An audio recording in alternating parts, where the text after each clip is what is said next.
If you like the content and willing to support my effort, then please subscribe to my channel, give it a like and share it with everyone. Thank you.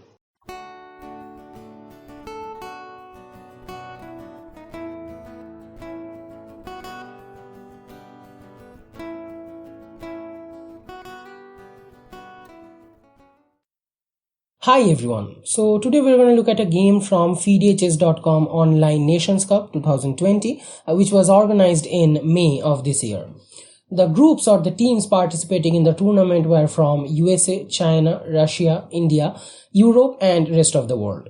This game was from round 5 where India fought against Russia. In this round, Adiban and Harika managed to draw against Karyakin and Olga respectively.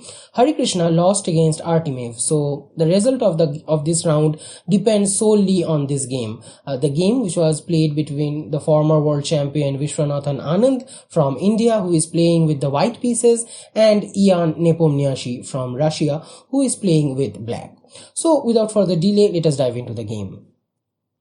Anand begins the game with d4 and Nepo replies with knight f6. And the idea is to prevent white's immediate e4 move. So white goes for c4 with the idea of knight c3 defending the e4 square and then go for e4.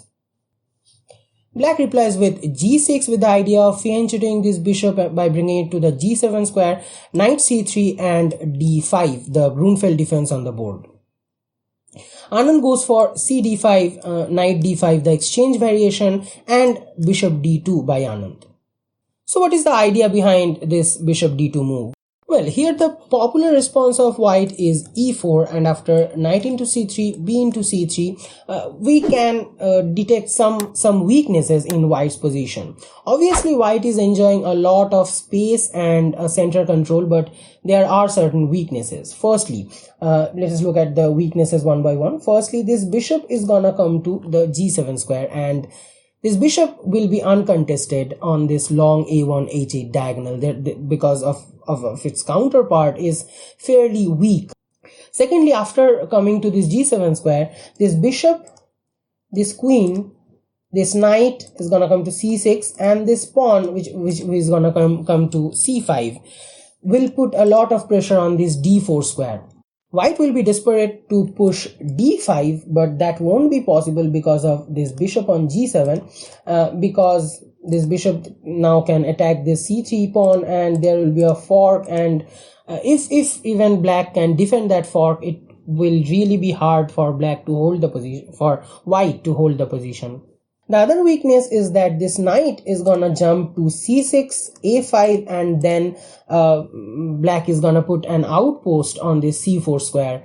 Because of this absence of this b pawn, it will be hard for white to defend or prevent black to put an outpost on the c4 square.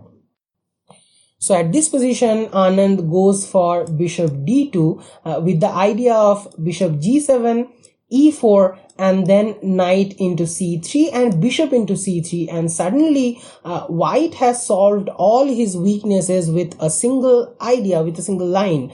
Now this bishop is not that much powerful because of his counterpart is on this long diagonal.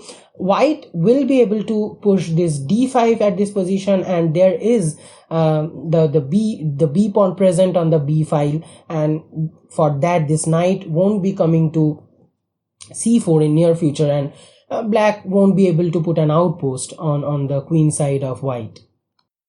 And that is why this bishop c1, d2, c3 idea is so much effective. And in the game also we see that Anand goes for bishop d2, and after bishop g7, e4, knight into c3 and bishop into c3. Now c5 by Nepo and d5. We have seen that how Anand has managed to cover all the weaknesses, and now white is really enjoying the space and a very good center control. After this, black goes for bishop into c3, b into c3, and queen d6, preventing the idea of f4 from white. So white goes for queen d2, planning for f4 on the next move. Castles by black and f4. We are looking at e6 by black, trying to break the center, knight f3 going for development, and e into d5, and Anand plays bishop c4, creating a nice little room for the king to castle, because at this position d into c4 is not possible because of this undefended queen. This pawn is now pinned on the d5 square. Nepo goes with bishop e6, defending this pawn. White castles, and here comes the crucial part of the game.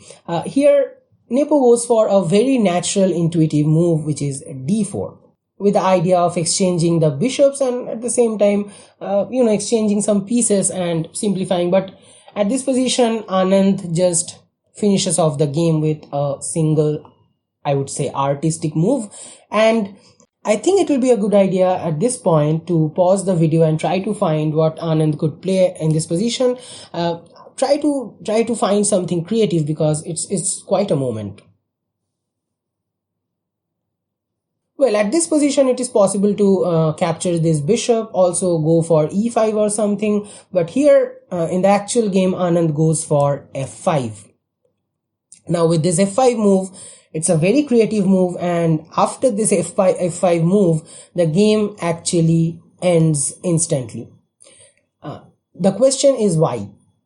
Okay, let us understand and let us analyze the position. In this situation, there are three possible responses for black. Firstly, g into f5, second is capturing this undefended bishop, and the third one is retreating this bishop by bringing it to the d7 square. Let us first consider this f into g5 move. Well, this is not really possible simply because queen g5 check, king h8, queen f6 check, king g8, and knight g5. White is gonna checkmate black on this h7 square, and it is not really possible for black to prevent this. This bishop is also pinned because of this undefended queen, and what possibly black can do? Suppose rook d8, activating this rook, defending this queen and creating a passage for the king. But then simply white can go for knight into f7, coming up with a fork on this queen and this rook. Bishop into f7 check, king f8, bishop e6 check, king e8, and queen f7 checkmate. So this g into f5 move is not really effective because it's going towards a mating pattern or something. The king is too much exposed. The other two possibilities are retreating this bishop by bringing it to the d7 square and capturing this bishop. For both the cases, white has the same response. In the game, we see that Nepo goes for bishop into c4, and then Anand plays e5, attacking this queen. After queen d7, Anand goes for f6, and now there is a mating pattern. There is a threat of checkmate on the g7 square.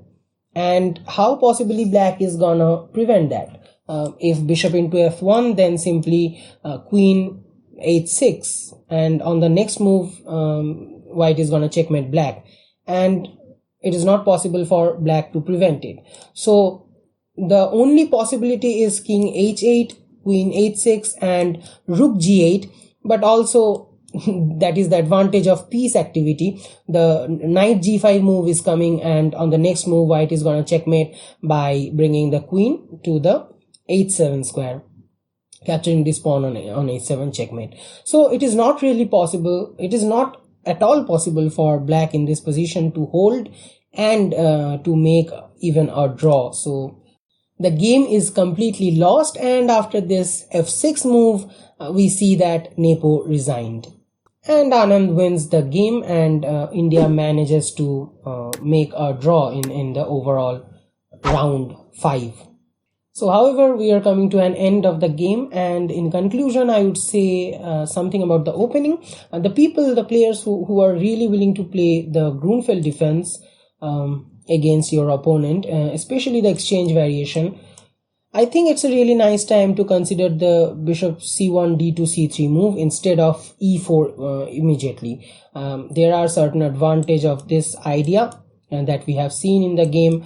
And at this position, obviously this knight into c3 is not a good move, so I think black can go for knight b6, at least not knight into c3.